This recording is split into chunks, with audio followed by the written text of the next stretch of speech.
Welcome. Today we examine a political ritual, the Mayoral Candidates Forum. There have been so many of them in New York City this primary season.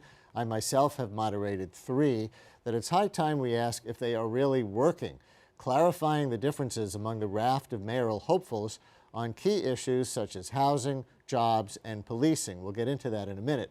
Also on today's program, we'll ask what can we do as consumers to help prevent horrors like the Bangladeshi building collapse that killed more than 600 garment workers. And later on, we'll hear about a project of encyclopedic proportions, the Digital Public Library of America. First, the would-be mayors. How satisfied are the sponsors of the mayoral forums with the responses they get from primary candidates? We'll evaluate the Democrats today, the Republicans in a future program. To begin, we are joined by Linda Sarsour, Executive Director of the Arab American Association of New York. Their forum took place last Sunday at NYU. With us as well via Skype, a tireless and insightful reporter who tries to get to all the forums, Ozzy Pabera from Capitol, New York. Hi, Linda. Hi, Ozzy. Hello. Hello. Ozzy, let me start with you for a minute for a little overview. How many mayoral candidate forums have there been so far? Are you counting?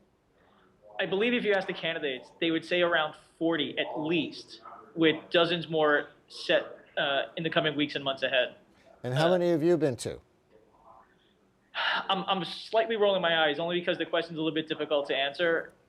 Nearly a dozen, and that's counting events where candidates appear one at a time, plus events where candidates all appear together. There's some debate among the reporters as to whether or not to call all of those events forums and debates or how exactly to categorize them. So that's 40 over a period of how long? Since January. Since January. So this is practically their full-time job. I know one of the candidates told me they did more than 20 in April alone. So Right. This is where the race is at right now, doing these forums, including yours, Linda, that was on Sunday at NYU. And the theme specifically was pertaining to Muslim voters in New York, correct? Yeah, our theme was called Right for New York. Who is our rights mayor? It had a civil rights theme and focusing on police reform, education, and civil rights. How much of a Muslim population is there in the voting electorate at this point? Well, based on a Muslim surname list that we ran in the Voter Activation Network, there are 105,000 registered voters who are Muslim in New York City. So we believe that that's a huge part of the electorate. Our job is to make sure that those folks all go to the polls. And one of the main themes of your forum was surveillance, correct? Surveillance of the Muslim community is a top priority issue in our community, and that was the reason why we created the forum, because we felt like it wasn't being addressed head-on in any other forum in New York City. And when you say surveillance, what specifically are you referring to that you find either comforting or troubling? When we talk about surveillance, we're talking about the blanket, unwarranted surveillance of the New York Muslim community by the New York Police Department. We're talking about spying on mosques, bookstores, places of business, organizations, religious institutions, just full-fledged spying on a community and putting an entire community under suspect. And what makes it unwarranted? Because some of the viewers will be thinking, oh gosh, this is just after Boston. And one of the things that helped catch the alleged bombers there was the surveillance cameras, in that case on private store territory. Well, the issue of it, first of all, it's unconstitutional and that people shouldn't be spied on based on their religion. We believe that surveillance should be only conducted if there are leads and there is a suspect of criminal activity. And I don't think any American really can stand here and say, yeah, of course, spy on me, it's fine. We're private individuals and we deserve our constitutional rights to be upheld. So what did you learn about these Democratic candidates? Plus, I should say, Adolfo Carrion, the formerly Democratic Bronx Borough president, who's now running as the Independence Party candidate, right? Yes. And what did you learn? Well, it was the first time that they answered a few questions they haven't answered at any other forum, which was, first of all, as mayor, would they incorporate Muslim school holidays into the public school calendar? And every single candidate who was all the major Democratic frontrunners, including Adolfo Carrion, all said on the record, yes, as mayor, I will not allow Muslim students to choose between faith and going to school. So that was a big deal. The other issue is around surveillance. They never really get asked head-on about surveillance. And this time there was actually different responses than you've seen in former or previous forums. And I think it's because the audience was clearly Arab, Muslim, and South Asian. And you really had to answer the question. And it was an interesting response that we got to see some candidates who say unconstitutional, some who say maybe not unconstitutional, but definitely disgraceful. And others who are in the middle who don't even say surveillance and really don't mention Muslims, but say something like, we need to make better community relations between the Muslim community. We need an inspector general and we need a new police commissioner. And some who will say, no, we'll keep the police commissioner. So I thought it was a very interesting discussion to happen in front of an audience that's Arab, Muslim, and Saudi. So some of the surveillance that's taking place now at mosques and other institutions, who said that's unconstitutional?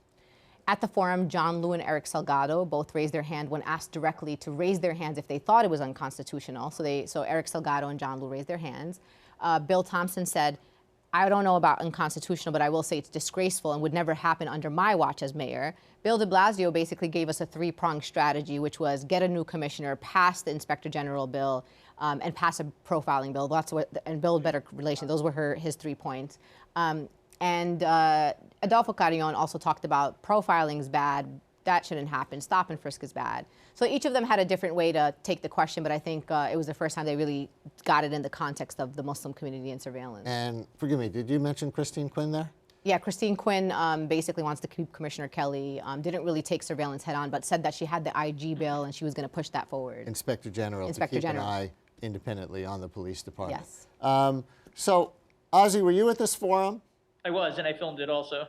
And did you find that the audience, from your perspective as a reporter, found this useful, that people were learning things about these candidates that they didn't know before?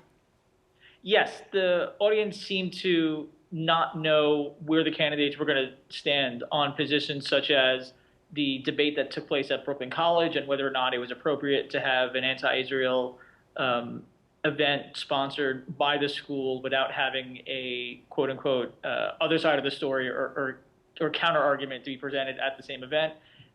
Linda mentioned the Muslim school holiday. I believe that was the first time the candidates were asked that question in a forum, and the audience clearly did not know how the candidates were going to answer. And the question about the Muslim surveillance, this was the first time that they were asked the question at a forum, but the question had been asked of a number of those candidates previously, but never when they were all sitting together, and never were they given the opportunity to sort of speak at length about the issue. So it sounds on first blush, like at least in this case, the forum was successful in the sense that a community of New Yorkers, in this case defined as Muslims interested enough in coming to an event like this, were able to get answers from people who want to be the next mayor on issues that they consider pressing that at least in some cases hadn't been asked before.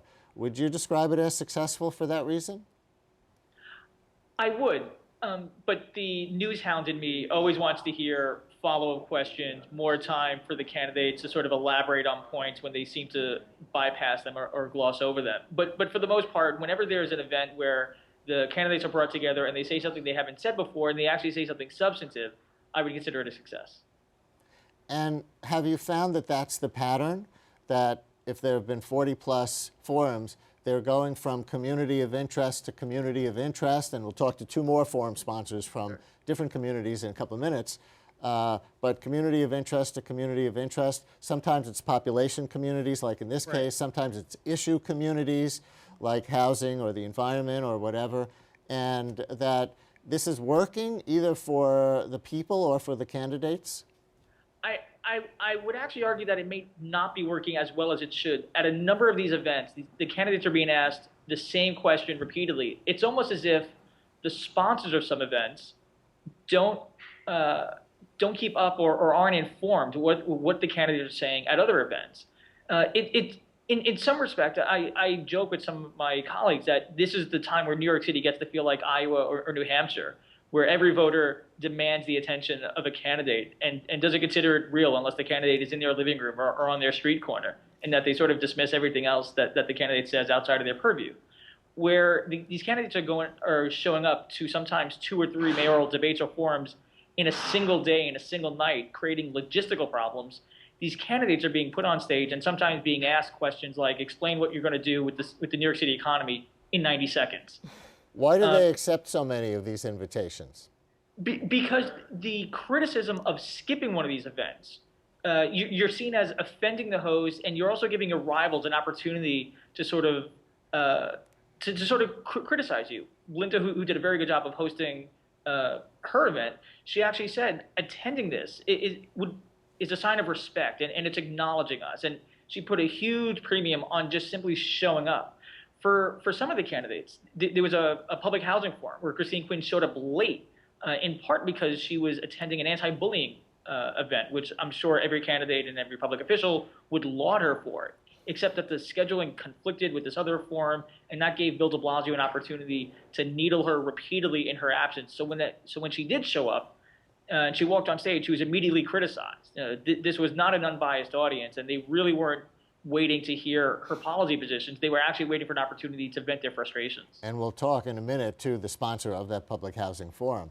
But Linda, as a matter of respect, the showing up, do you think the candidates who did show up took any risk just for being there and answering some of the questions that this community put to them because there was so much suspicion of the Muslim community elsewhere in the city?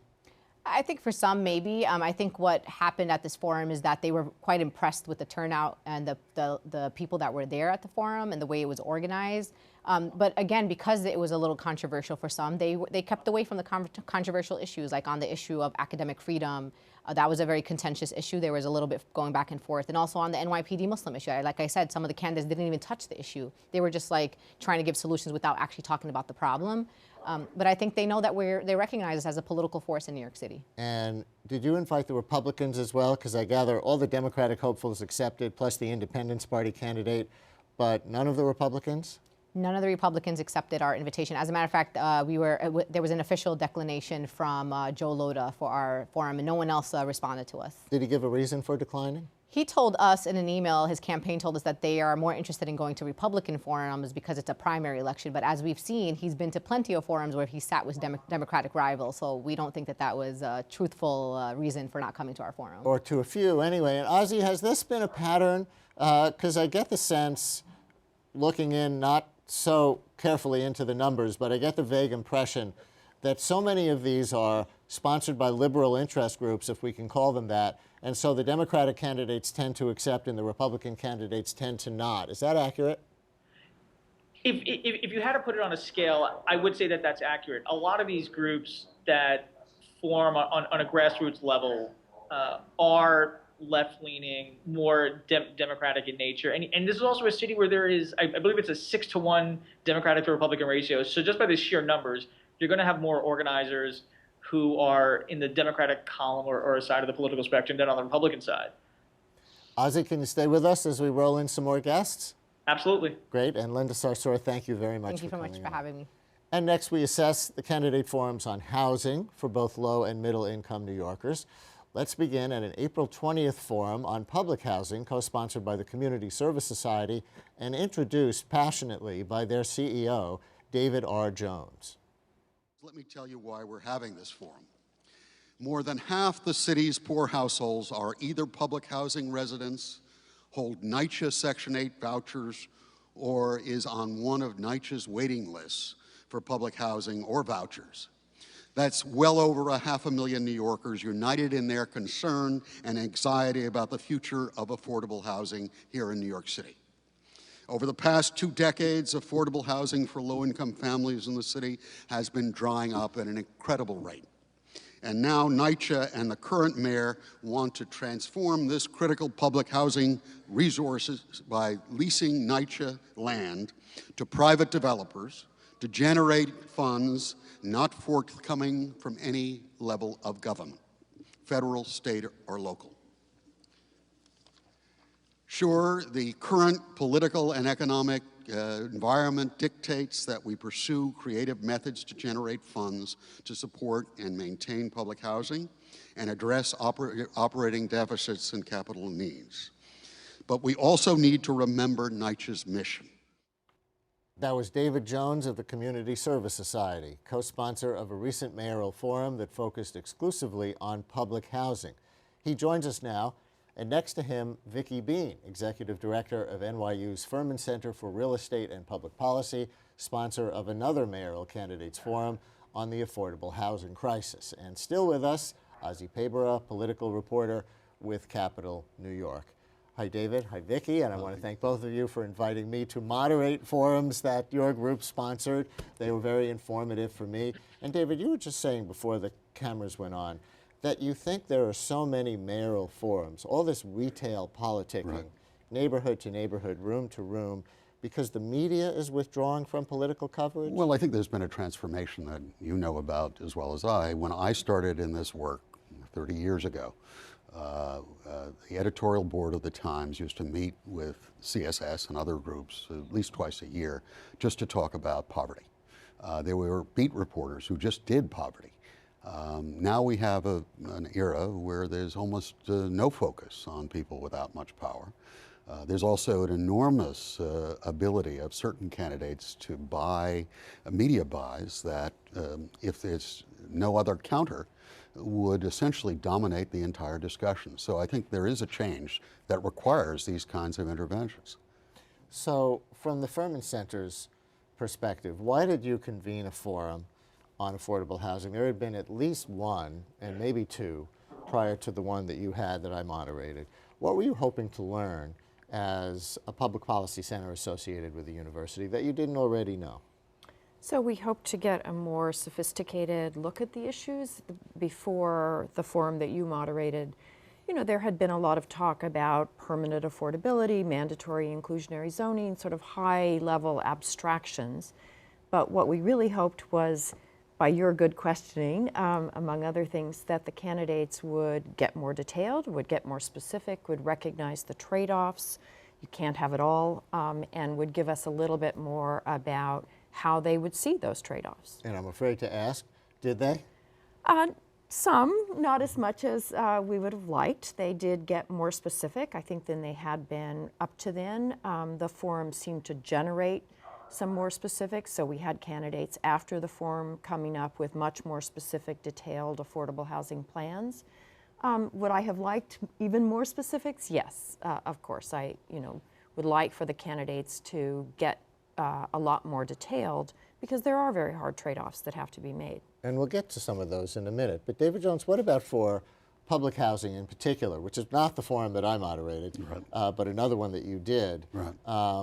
There are, as the clip we played of you demonstrated, such a large proportion of the New York City population that lives in public housing, right, or gets Section 8 vouchers or wants to live in public housing.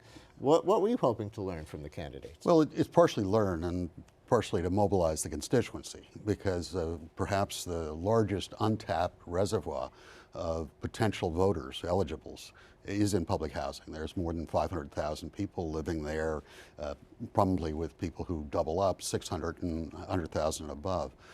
And generally it's an audience that has been just not really focused on.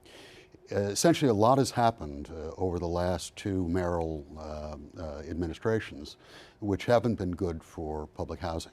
There's been a loss of federal, state, and city support. And of course, we didn't know when we started planning this with the Teamsters, who represent many of the workers at public housing, just how hot a topic this would become. You had the hurricane, which we had no expectation, that left people in the Rockaways in desperate condition. You had the infill issue of using high-end developers' money to cross-subsidize. And then there was our personal issue about the fact that the city was taking money off the top that was putting public housing in a terrible financial condition. So did you see a distribution of candidates on public housing? We most pro-public housing I to the least? think what was most important to the audience and to all of us was getting people to say, here's what they're going to do. Getting people on record, because all of these issues have financial implications. The city takes about $100 million for providing police protection and payment in lieu of taxes from public housing. Essentially, the deficit of public housing runs about $60 million a year. Getting them to commit that they're going to stop doing that, which started in the Giuliani administration, would essentially bring public housing back into operating equilibrium. Ozzy, as they go from forum to forum, and there have been more than 40 of these, as you've said, since the beginning of the year, and often they do get asked the same questions.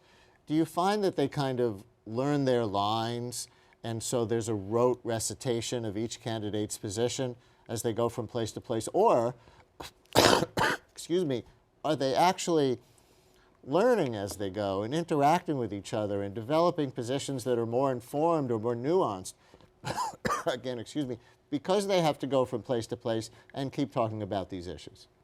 I think it's more of the former. They're coming across lines that they understand work. They're finding ways to communicate these very complicated, very in-depth positions in a way that an audience can understand. At a debate in Harlem, moderated by the Reverend Al Sharpton, all the candidates were asked whether or not you would keep Ray Kelly as the New York Police Department commissioner. And Bill Thompson had a great line. He said, "I'm not keeping other people's people." And it got a great response in the audience, and he's never repeated it again. It was almost like he came across a line accidentally. Bill de Blasio, on the other hand, who worked as Hillary Clinton's campaign manager for her 2000 Senate race, he very strategically repeats lines. He reads the audience of where he is, particularly at the Public Housing Forum, and he elaborates on points that he knows is going to go over well with the audience in an attempt to sort of win over a crowd that, as David Jones said, is there partly to be mobilized by the candidates. Vicki, you know what surprised me at the Housing Forum that you had? There wasn't a bidding war for numbers of affordable units. I remember back in 2001 when Mark Green and Michael Bloomberg were running, and I believe Bloomberg started proposing 60,000 units of affordable housing if he was elected, and Mark Green said 160,000, and Bloomberg came back with 165,000. And sure enough, if you count units preserved, not just created, I think he's on the verge of fulfilling that $165,000 unit promise. I was expecting the candidates at our forum to say, I'm going to create this many units. No, I'm going to create that many units. And they started to afterwards. John Liu later came out with 100,000. Bill de Blasio later came out with 190,000. But is this meaningful to the people of New York City? Well, I think as Mayor Bloomberg's experience showed, things shift. You enter a financial crisis that you didn't anticipate, so things shift over time. And even the mayor, who's on target to deliver those 165,000 units, but there's been a shift towards more preservation, less new construction. So it is risky to put out hard numbers. I mean, I think de Blasio said 100,000 new construction and 90,000 preservation, and 50,000 units are going to come from inclusionary zoning. But those are, very hard numbers to stick by as things change. There is kind of a war of attrition, David, isn't there? Landlords taking their units out as their decades-long Mitchell-Lama commitments expire and they can go to market rates, or for other reasons, rent stabilization laws allow certain apartments to be taken out, and of course landlords will take them out as quickly as they can, and those that are being created. I'm not sure that we even have a net gain during Bloomberg. No, we've had a loss of affordable housing. There's no question, and part of that is landlords taking it out. But the affordability crisis essentially has been driving what neighborhoods used to be affordable are becoming gentrified. You talk to Williamsburg, you look at areas that were really the heart of where moderate income and low income people could live, suddenly being totally priced out of the market. I think the number I saw now, about 61% of low income people spend more than 50% of their income just on housing before they get on the subway or get clothes or food. And that's basically coming to the edge, and it's what's driving the homelessness numbers, we know. You've got unprecedented numbers of homelessness, and I know the mayor has a thing that they're flying in on jets and stuff, but it's not quite happening. We're almost out of time. Ozzie Paber, was it like this in past election cycles? Did they go through this in 2009 or 2005 or 2001, place to place to place to place for a whole season? There was, but what I remember in the 2005 race was that there was a much slower pace in the news cycle. Reporters would literally be sitting down watching their pen and notepads in their hand, and they were waiting for something to happen. Now when you go to a forum, every reporter, one of the first things they do is they try to figure out what's going to be the common hashtag on Twitter so that they can all read each other's running commentary for the event. But there was the very similar thing of candidates going to every neighborhood, every constituency group. The pace by which it's being reported out is very different, though. And Vicki, what would you like the next mayoral forum on housing, if there is another one, to find out? What's left hanging as an issue that you really want to know the answer to? Well, I think there are a whole bunch of things. I mean, Sandy has dramatically affected the NYCHA housing, so what's the recovery plan? What's that going to look like? What do we need to do in order to get more middle-income rental housing and lower-income rental housing built? The property tax inequities. There's a range of things. Ozzy, if you're still there, can you give me some dish before you go? I mean, if you've been to all of these, who's winning? Can you tell if population by population somebody's landing with these audiences? You know, I'd have to say that John Liu does really, really well at these events. He's a smart guy on his feet. He understands who's in front of him, and he is unafraid to make direct assault on other candidates' policy records or to challenge them. And yet he's fourth in the polls out of the four big ones. I'm guessing there's a match between the populist positions that he tends to stake out and the populist audiences who tend to be committed enough to show up to many of these forums. Would you say? I would. There's definitely a difference between the people who are so motivated that they would show up on a Wednesday, Tuesday, or Thursday night at 8 o'clock at night to hear these candidates, and the more casual voter who has a general impression of these candidates that's reading a newspaper, you know, maybe once a day or if that, but that are trending towards certain candidates. You know, what you see in public opinion polls is not exactly reflected by what you see inside of a mayoral forum, but those numbers are going to change, and those audiences are going to shift as we get closer to September. And do they get along with it? Are they like bonding, like in summer camp as they go? Or are they going to come out hating each other? Well, I have an impression that by the time November comes, they're all going to be hating each other. But before the questions start flying, they're all friends and they're joking with each other. But they never miss an opportunity to take a jab at one another. Ozzy Pabor, David Jones, Vicky Bean, thank you all. Thank you. It's been 2 weeks since that horrifying building collapse in Bangladesh, where more than 600 garment workers lost their lives. It was tragic, but sadly not altogether shocking, because it is part of a deadly pattern in Bangladesh. More than 900 workers have died in factory fires since 2005, according to the International Labor Rights Forum, an advocacy group. This past November, 100 died in a factory fire that was making clothing for Walmart, Disney, and other Western companies. Many players bear responsibility. But is there something we consumers can do to improve the working conditions and wages in the more than 4,000 garment factories in Bangladesh?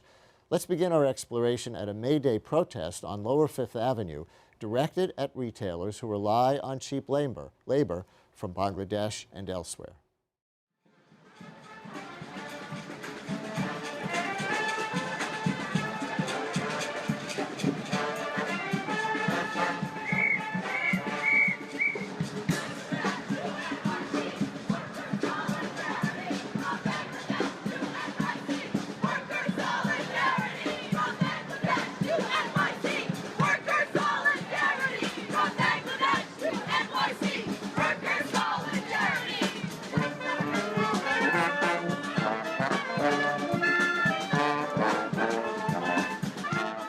Called the Solidarity Swarm, where we have a group called 99 Pickets, which is affiliated with Occupy Wall Street, and other supporters are coming around and showing support for workers at various places. One of the stops on the tour is Banana Republic, which is part of the Gap Corporation, which sources in Bangladesh, and everybody knows about the recent factory collapse tragedy.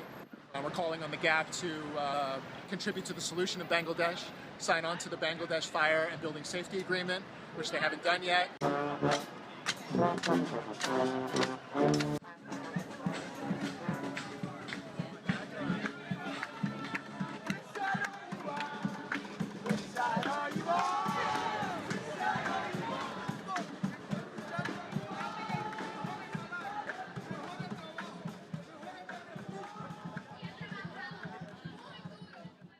A May Day protest a week after that deadly building collapse in Bangladesh. Are demonstrations like that helpful? Would consumers pay more for a T-shirt that was made in a safe factory at a living wage? Should we continue to buy or boycott at clothing stores that rely on cheap foreign labor? Joining us, Eric Dirnbach, whom you saw briefly in that video. He is Vice President of the International Labor Rights Forum and Advocacy Group. Stephanie Luce is a professor of labor studies at the Murphy Institute here at CUNY. Welcome to both of you. Thank you for coming in. Does a demonstration like that do anything? I think it does. I mean, it's important to show the major retailers like Gap and other companies that people care about this as consumers and as citizens. We're connected to the workers in Bangladesh through this global supply chain. They're toiling in these sweatshop factories, making clothes that are sold here. Most of the clothing that's made in Bangladesh, almost all of it is exported. A lot of it comes here. It's very cheap clothing. You can go into any store in New York City and elsewhere and see clothing with the label made in Bangladesh. And what's happened in Bangladesh with this factory collapse, I think really should show people what's going on at the other side of the supply chain. What constitutes a cheap piece of clothing by this definition? Because people will say, oh, I can buy $2, $3 t-shirts, but they may not think of Banana Republic as cheap. Right. Well, that's certainly the case. But when I say cheap clothing, I tend to think of it as not enough money flows to the bottom of the supply chain where the workers are. There's plenty of money in the supply chain with many intermediaries along the way. You have the folks with the most power, which is the Walmarts and the Gaps at the top of the supply chain. You have intermediaries like the factory owners, and then you have the workers at the bottom, and workers like in Bangladesh that make $37 a month, which is simply not enough to live on. And studies have shown that they need to make at least twice that to have a living wage at least. And so the problem is like, how can we empower workers to have more money that they can actually support their families and have safer factories? Stephanie, some people say that it's a corrupt government in Bangladesh, where I gather you have traveled, Right. that's really responsible for these unsafe working conditions, and that the U.S. retailers don't actually have that much control. What do you think? I think that's a mistake because certainly the factory owners and the building, those who construct the buildings in Bangladesh bear some responsibility. But the fact is, for the last 30 years, the retailers have been going to that country and pushing down prices of the suppliers and not paying a fair price. They're not even paying really fair taxes, so they're really not contributing to the country very much. The retailers have a large responsibility in this case. They're the ones bringing the major bargaining power to the country. Did I hear correctly that Disney is pulling out of Bangladesh since this? Yes. And is that a good idea? Does that help? I actually think that that's a bad idea. The last thing that workers need there is to lose their jobs. And really, I think people should use boycotts very carefully. They should usually come when workers themselves call for them. I think what we need to do is really push for improvements, not to abandon the country. So, Eric, do you agree with that? Yeah, I would agree. I mean, people are certainly free to not shop wherever they don't want to shop, and boycotts can be effective. In this case, I think all agree across the political spectrum that a loss of business from apparel for Bangladesh would be devastating. There's 3 million workers that depend on this industry, mostly women. What needs to change are the quality of the jobs, and the pay needs to rise. We're not interested in workers there losing their jobs, and I wouldn't support a boycott, and my group would support a boycott unless the workers there were calling for it. So, what is a consumer to do? You're saying don't boycott, don't pull out. So if I'm going shopping for a new whatever, what should I do in order to support the workers in Bangladesh or everywhere? Well, I would suggest something that most consumers probably haven't thought about, which is to confront the company, right? So everybody, when you go shopping, can talk to the store manager or to the workers and express your concern about what's going on. I think it's important for people to do this on a large-scale, organized way. The group that I work with, the International Labor Rights Forum, has online petitions. Folks can certainly get on the website and sign these. I think there's a number of ways of demonstrating our outrage, including, as you saw in the video, demonstrating in front of stores, but also just talking to store managers, signing petitions, and if people want to stop shopping at the company and letting the company know that. Stephanie, anything you would add? Well, I think that really that's exactly what we need to do, is pressure the global retailers to step up and take responsibility, to participate in what the International Labor Rights Forum is calling for, is a building safety agreement. And it's a very small cost. It's a tiny amount of money to actually get the buildings up to safety code relative to the amount of money in this system. So it's a $1 trillion industry, garments, and the cost of making the building safe is very small. Is this a phase, in a way, that countries have to go through as they develop industries like this? The U.S., not that we don't have any sweatshops left here, but it's not like that. We had our Triangle Shirtwaist Fire here in New York a century ago.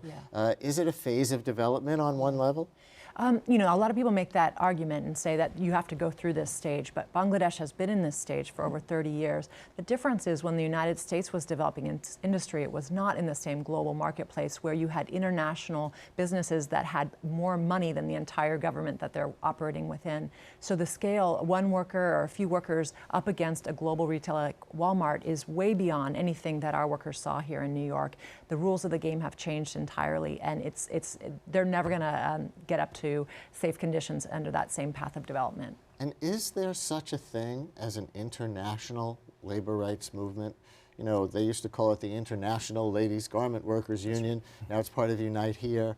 And there is the International Labor Organization and things like that. But, you know, all these unions have international in their name somewhere or another, it seems. And yet there doesn't really seem to be a genuine international labor movement. It seems to exist within countries, even in today's globalized world, which more than ever calls for an international movement.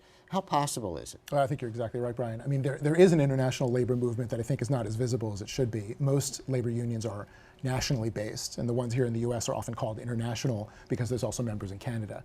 But unions around the world come together into these kind of international, kind of global confederations. And most of them are based in Europe, and that's how workers kind of coordinate and communicate with each other. This needs to be much stronger, and more workers need to be organizing and need to be empowered to organize. One of the big problems with Bangladesh is that the repression from the state government makes it so difficult for workers to organize. They're often fired, discriminated against, sometimes tortured, sometimes killed. And what you raised with the Triangle Fire is very interesting, because when that happened, there was a response from a powerful and growing labor movement in the US, which helped with the reforms. We don't have that in Bangladesh, but workers certainly are organizing and they want to contribute to the solution. There was a labor organizer there who was killed, wasn't there? Yes, last year, yeah. And the killers have never been found. So what's the next step? What can consumers who are watching right now do, in your opinion, as you leave? I think that, well, the easiest thing right now is to get onto websites like the International Labor Rights Forum website, which is www.laborrights.org, or similar ones you can Google.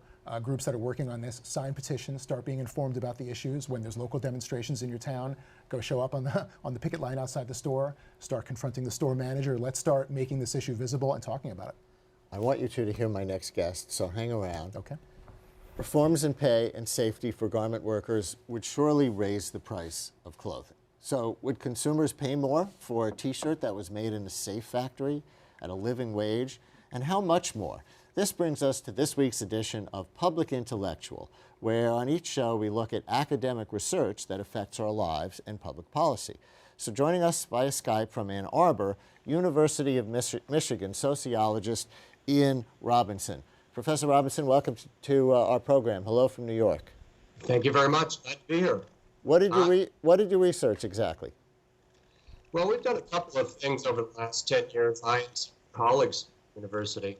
The first one we did was in a department store in Lincoln Park, a suburb, working class suburb of Detroit, where we put up a controlled experiment, essentially, with two kinds of sports socks, athletic socks.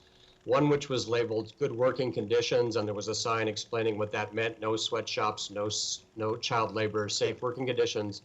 And the other, which were as close as they could be to identical, but not being exactly the same companies, so that it wouldn't, so consumers could believe that there was actually a difference in how the two were made. And then we started them out at the same price, and then gradually raised the price on the ones that were labeled good working conditions. So we were able to measure, just by following the sales in the store, what share of the customers were willing to pay extra for the socks that were warranted to be made under good working conditions as the price premium on those socks went up. Did you have a hypothesis about what percentage of the consumers would be willing to pay, and did it bear out? Well, you know, we didn't know what percentage. The surveys that we get nationally, national representative samples, routinely tell us that for kind of relatively low-priced products like a shirt or something like that, and a price premium of 20%, you'll get something on the order of 60 to 75 or even 80% of people saying they're willing to pay a premium. We didn't believe that absolutely everybody who responded that way to the surveys would do that in a real-world situation, but we didn't really know how far the drop-off would be. And we didn't really have a good way to predict that. What we found, though, empirically, was that about 25% of the people who had the opportunity to make this purchase ended up buying the sweat-free or good working condition socks once the premium had gone up to 10% or higher. What we realized, though, with that result was, pretty encouraging, because a quarter of the market is a huge thing in the United States or Europe, and many companies could make their entire living off of serving 25% of the consumer market. But we also thought, well, wait a minute, how many of the people in the store actually noticed our good working conditions label, and how many read the sign beside it so that they actually understood what it meant? And for that matter, how many noticed that there was a price difference between the ones that had that label and the ones that didn't beside them? So we realized the only way to find that out was to actually do interviews with people after they'd purchased the socks and see whether they actually met what we called the cognitive preconditions of ethical consumption. You don't even know you're faced with an ethical choice if you don't meet these conditions. And it turned out that in that department store, 60% of the customers, for one reason or another, failed to meet one of these critical cognitive preconditions. So if you subtracted that 60% and you just looked at the remaining 40% who actually knew that they were faced with an ethical choice and trusted the label, that was another one of the conditions, you have to believe that it actually means what it says, you find that 50% of that group purchased the sweat-free socks for a premium of 20%. When we did these follow-up interviews, we just stabilized the price premium at 20%. So that's pretty encouraging. What, though, if instead of one item once, people were faced with that choice for everything they buy? Do you think you'd get such support? Well, it's a good question. The second thing that we did was a kind of a natural experiment at American Apparel, where we asked people whether or not they thought American Apparel, which claims to be sweat-free, not everybody agrees with that description, but we asked people if they did, and about half of the customers coming out of the local American Apparel store said that they did. And so of that half that actually believed the claim, we were able to look and see, well, what share of them purchased American Apparel over alternatives where they could have bought the same range of clothing that's available in American Apparel, and what percentage of them met several other conditions, like they said, well, and the ethical claims that American Apparel makes, and which I believe were an important part of why I bought it. And again, we found in that situation that a little over 50% of those who met those conditions purchased theirs. So that's a wider range of clothing than just socks. It's still a fairly narrow range, but I don't really see any reason why, if big retailers or brands that offer a much wider range of clothing were willing to offer high quality, stylish, sweat-free varieties of their clothing, why customers wouldn't behave the same way as they did with the kinds of things that are available in American Apparel and in the sock experiment. So do you think your research indicates that there's actually a market opportunity being missed by companies to charge a little more for the clothes? I don't know that means that they would necessarily have a greater markup and make more money, but to market to people who are conscious of ethical working conditions for clothing workers, and would buy, and they're not even being asked to buy? I think there's a huge latent demand there, and market failures happen. This isn't the only one of that kind. So yes, I think that they might not even have to raise the price very much, as Eric and Stephanie were saying. The share of the labor wages in Bangladesh, or even if we go to Mexico, which pays wages well above those in Bangladesh, are still so low that they're a tiny share of the total costs of that are represented in the sales price that we as customers pay. I think in Mexico, work that's been done by economists at UMass Amherst shows that 2 to 3% of the final sales price is represented by labor. So you could double or triple the wages of Mexican workers. You could quadruple the wages of Bangladeshi workers, and have such a small impact on the final sales price that people would probably even notice. Just real quick, is there anything else you're planning to study along these lines, or that's it for that and you're moving on to other details? No, there's a lot more, actually. One of the things we want to know is why aren't these companies responding to this latent demand? What is it that makes them unwilling? Because, you know, they could move into this, and there are very few and rather small companies currently operating. So there's a huge opportunity here. Why aren't they taking it? So we're trying to do some research in that area. One company that is doing something is Alta Gracia. It's a brand of Knights apparel. Knights apparel, even though that name is not a household word like the Gap or something like that, it is in fact the largest supplier of college logoed apparel, sweatshops, t-shirts, shorts, that kind of thing, in the country.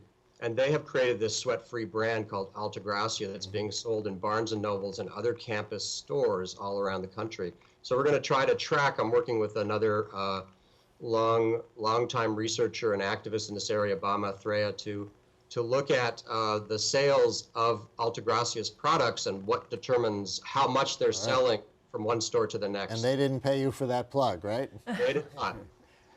Thank you very much for joining us. Okay, Fascinating. thank you. I hope you'll come back with your future findings. I'd be very happy to. Thank you. Up next, the Digital Public Library of America is up and running. After more than 2 years of planning, workshops, and hackathons, the Digital Public Library of America launched last month to the delight of Internet users worldwide.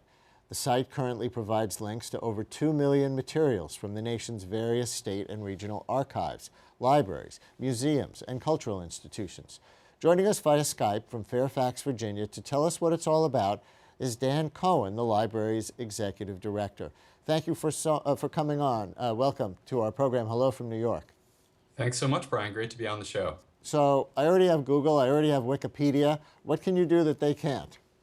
Right. Well, Wikipedia and Google are great, and I think that we complement both of them. Maybe I'll start with Wikipedia, which I think we are a natural complement to. So Wikipedia is really a secondary source. It's something that the many editors and writers on Wikipedia collaboratively create to write a general narrative about an event or a topic. And we provide primary sources, which really fit well with what's going on at Wikipedia.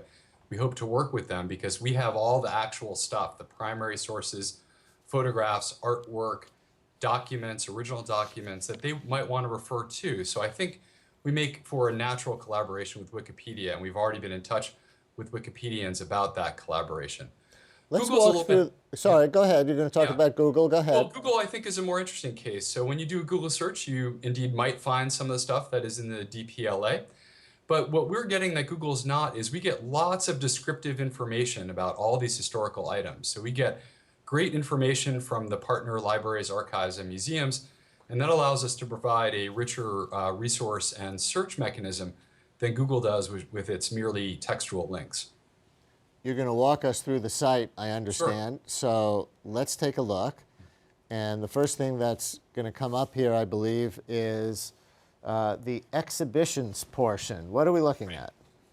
Well, we've started off with 7 exhibitions, and what these are curated bits of the very large collection. As you noted, we have over 2 million items, but we've pulled out some of the best on particular topics like Boston sports history, Prohibition, the Great Depression, and we've arranged these and contextualized these for the general public, for anyone who's sort of interested in these topics and wants to get a taste of what the DPLA is all about. You have to be careful when you're showing a Boston sports history exhibit to a New York audience. You might get hacked. But Right. let's go on. We have lots of New York history as well. Let's go on to the map portion of the site. What is this map? Well, this is a great example of, I think, how we've improved upon what Google is doing. If you're looking for any material on Google, again, you get that set of text links on their page. But we're actually able to browse through the entire collection from a map interface. So we've got an interactive map on the site, and you can zoom in any part of the United States and find things even down to the block level that have been scanned in by any American archive, library, and museum that's part of the collection. This is a great way if you're doing local history, for instance. Local history enthusiasts will love this feature where they can zoom in to their neighborhood or their town and see what we've got in the collection. And of course, that will grow over time as we add more partners. That's fabulous. And so from space, we go to time. Right. And the timeline, let's Right. bring that up and tell us what this is all about. Well, this is another, I think, very innovative and interactive interface where you get what's essentially a bar graph of the entire collection, all 2 million items, and you can walk through it year by year or decade by decade and find just what you're looking for. So for the student who's doing research on, let's say, the beginning of the Great Depression, they can go straight to 1929, click on the little bar there. It shows that there's about 10,000 items is what I'm seeing from 1929. There's a lot of them, but you can make your way through that and then choose other facets on the left-hand side of the interface to, in a sense, drill down even farther to get to what you want. So let's look at a few examples of what's in the Digital Public Library of America, just to show you, our viewers, the kinds of things that you might be able to pull up. And we're going to stick to images for this particular example, since it's television. So we're going to go to this image of Laura Clay. Laura Clay and a group marching for the Madison, Fayette, and Franklin, Kentucky Equal Rights Association at the Democratic National Convention in St. Louis. And correct me if I'm wrong, but this is pre-World War II civil rights, isn't it? That's right, yep. That is in fact correct. And that comes to us from the Special Collections Library at the University of Kentucky. And what I think this shows you is not only do we have this really rare material, as you noted, I mean, this is pre-war Equal Rights Association marching, but it's the process whereby this came to us and the way that we can highlight this for others. So we have these, what we call service hubs, which are these digital libraries that are out there in specific states, like Kentucky has one, or regions, like we have one for the Mountain West. And they're out there finding this wonderful stuff in smaller collections throughout the state or region that they cover. And so it goes from those little ponds of maybe a small special collections or archive at the local level up to these state or regional digital libraries, these sort of lakes of these service hubs, as we call them. And then from there to the ocean that is the DPLA, where we have all the content from all of our partners. Accessible right from any computer. And any computer or any device. We smartphones? work really well. Smartphone. You have an app? Tablet. We do not have an app because it runs right in the web browser. And I know some people were wondering about our very odd URL, our web address, dp.la. Well, it is, we admit, slightly odd, although I think memorable once you type it in once. But one of the great things about it is that a lot of people are viewing our site, and we assume even more in the future will be viewing it on their smartphone. And so just typing in dp.la is really simple, and it works on that device as well as iPads, anything else that you want. How do you work with all these small community institutions, historical societies and everything all over the country to get them online? Is it complicated? Well, it is a complicated process, and we really view this as a multi-decade process. We've just launched here a couple of weeks ago in a kind of beta site. We're really happy with the acclaim it's received. In fact, just today, Time Magazine awarded it one of the 50 best websites of 2013. We're very happy about that. But we're really just getting started, and the way that happens is we want to partner really with libraries, archives, and museums across the country. As you noted, I think particularly at the local level, it is really hard to get a small, let's say, county or town historical society online. There aren't full-time programmers on staff at your normal local public library or archive. And so what we want to do is we want to provide as DPLA the really terrific digital infrastructure, this sort of massive cloud-based infrastructure for them to work with, but we want to help them and get them funding and partner with them so that they can scan in all the terrific local material and then make its way up to the DPLA so that people from all across the United States and indeed across the world can see it. I read that librarians in some cases think that your name is actually a misnomer, the Digital Public Library of America, because it sounds like what you've scanned in here is books. Actually, Google tries to do that, where you could find the text of any book under the sun. But seems like it's more of an archive of images and artifacts and stuff, is it? Well, that's certainly where it started, is with an aggregation of a lot of archival and rare material. But we are not at all ruling out books. In fact, I think you'll see some announcements this year about some book partners and ways to get a large number of books into the collection. But we are doing something that's really a lot bigger than, say, Google Books, which has done an incredible job scanning in over 20 million books. But we'd like to have millions of books and all of this wonderful material, including, frankly, artwork from museums. I think having lots of material from museums in addition to archives and quote unquote standard library material like books, I think all of that can be in one place. Where do you get your funding for all this? Right, so we have gotten funding from the Alfred P. Sloan Foundation, has really been kind of pioneer in getting digital library material online. And so the organization itself, which is now a 501c3 nonprofit corporation, has received its initial funding from the Sloan Foundation. And in its planning phase, we also received considerable funding from large national funders, federal funders like the National Endowment for the Humanities and the Institute of Museum and Library Services. Yeah. And we also had private funders that joined in along with Sloan. And we've got to go, but people can go to dp.la and look at your beta testing, right? I encourage them to do so. Thanks. Thanks so much. Good luck with it. And that's our program for this week. We premiere a new show every Wednesday evening at 7:30. Next week, the tech worker shortage, reality or myth, and how Twitter's got your back. And tune into my radio program, weekdays 10 a.m. till noon on WNYC 93.9 FM and AM 820. Tomorrow, implementing legal marijuana in Washington State. I'm Brian Lehrer. Thanks for watching.